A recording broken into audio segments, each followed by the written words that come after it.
Typical person on benefit receives something under 20,000 a year net,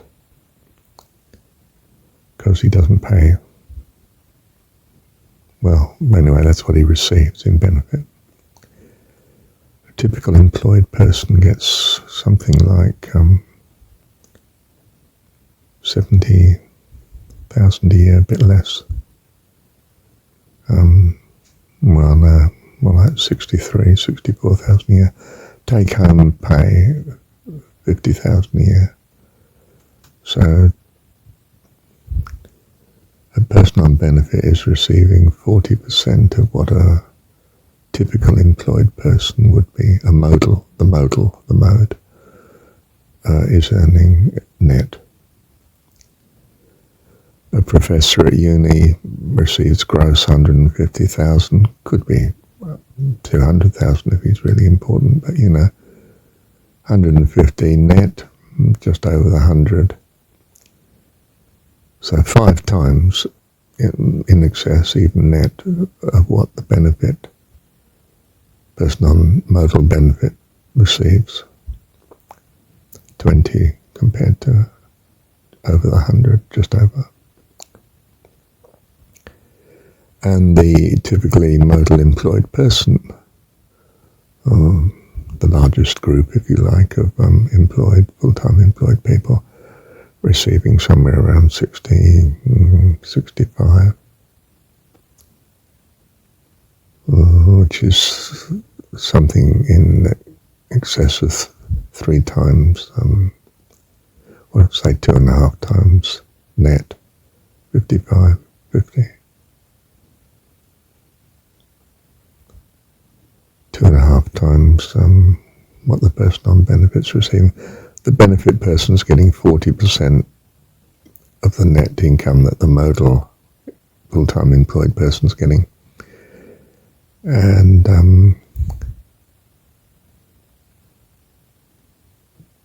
the, say, professor type rank in society is getting net 100,000, just over, which is 5 times what the person on benefit's getting. Twice what the modal income person's getting in New Zealand. Yeah. Is this acceptable? Well, it seems to be tolerated in New Zealand, so one can say. Of course, all states have a power relationship over its citizens, and you could say the population might not like this distribution on average, but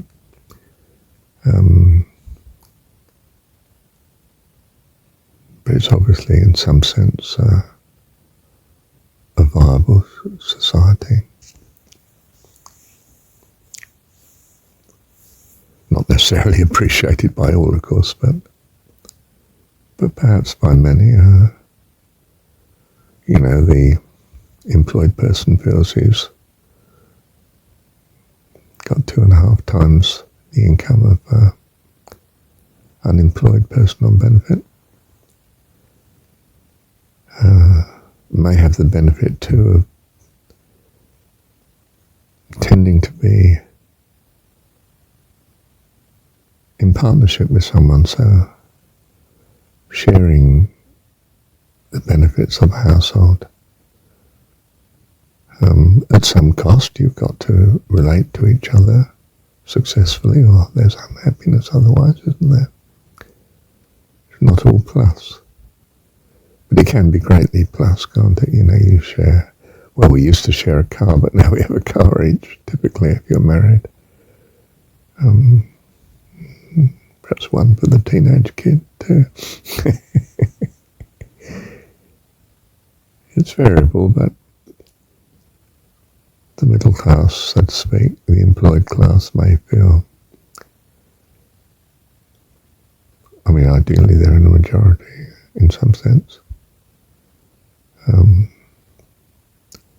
They're not doing too badly compared to the poor who can't work, don't work, for whatever reason. In a way, well, of course, it's the academic field. It's not paid as much as the professional field in the private sector. I mean, a solicitor might be on a higher income than a professor in effect. Oh, it depends if he owns his practice and so on and so forth, doesn't it? Businessmen similarly, I mean, can be anything from scarcely better than benefit. You know, if his business is, if he's basically subsidizing society, business is limping along, you know, very poorly. Right up to the multi-billionaire who, well, out of this world compared to the others, you know.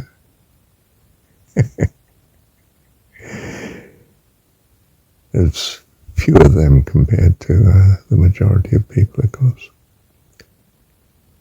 So perhaps the majority of people put up with a few billionaires around.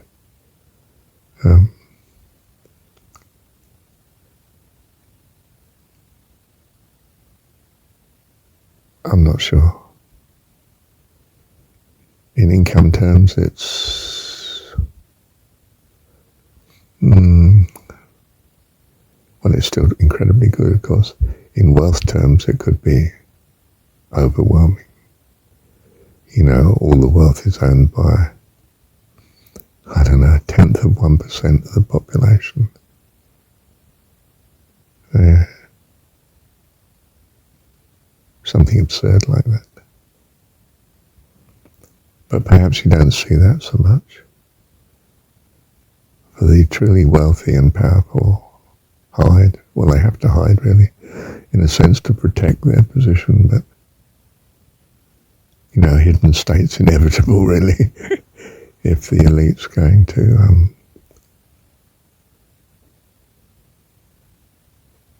be so elite in resources, in their resource cut. Yeah. We think of a bad society as one where the elite is impoverishing its people. Well, there we are. Thus speaks Marshall the economist. Thank you.